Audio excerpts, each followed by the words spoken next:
ಭಯ ಭಕ್ತಿ ಎರಡೂ ಇರಬೇಕಾದ್ರೆ ರಾಜನ ಹತ್ರ ಶಕ್ತಿ ಇರಬೇಕು. ಅಂತ ರಾಜರು ಇಲ್ಲದ ಪಾಪದ ಪರಿಣಾಮದಿಂದ ನಾವು ದೇಶವನ್ನು ಕಳ್ಕೊಂಡಿವಿ. 70 ಲಕ್ಷ ಗುರುಕುಲಗಳು ಬಂದಾಗ್ಯಾವ, 3.5 ಲಕ್ಷ ಮದರ್ಸಾಗಳು ಚಾಲು ಆಗ್ಯಾವ. ಮದರ್ಸಕ್ಕೆ ದುಡ್ಡು ಎಲ್ಲಿದು ಹೋಗ್ತೈತಿ? ಸರ್ಕಾರ ಅನುದಾನದೊಳಗೆ ಹೋಗ್ತೈತಿ. ಹಾವಿಗೆ ನಾವು ಹಾಲೇರಿ ನಮ್ಮ ಟ್ಯಾಕ್ಸ್ ಕೊಟ್ಟು ಕೇರಿಂದ ಅವ್ರಿಗೆ ದುಡ್ಡು ಕೊಟ್ಟು ಅವ್ರು ನಾಳೆ ಭಾರತ್ ಮಾತಾಕಿ ಜೈ ಅನ್ನಂಗಿಲ್ಲ.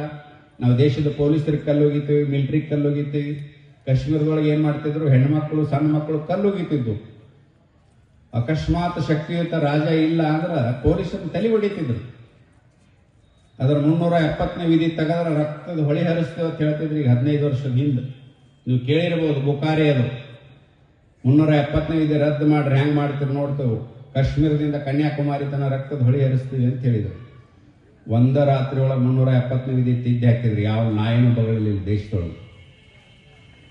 ಇಸ್ಕಾ ಲಾಟಿ ಇಸ್ಕಾ ಭಾಯ್, ತ್ರಿವಳಿ ತಲಾಕ್ ತೆಗೀರಿ ನೋಡ್ರಿ ಹೆಂಗ್ ಬದುಕ್ತೀರಿ ಅಂತ ಹೇಳಿದ್ರು. ತ್ರಿವಳಿ ತಲಾಕ್ ರಾತ್ರಿ ತೆಗೆದ್ರಿ. ಯಾವ ನಾಯಿನೂ ಬಗಳಿಲ್ಲ ದೇಶದೊಳಗೆ. ಯಾವ ದೇಶದೊಳಗೆ ಕಾನೂನು ಗಟ್ಟಿ ಇರ್ತೈತೋ ಆ ದೇಶದೊಳಗೆ ಯಾರು ಕ್ರೈಮ್ ಮಾಡಕ್ ಸಾಧ್ಯ ಇಲ್ಲ.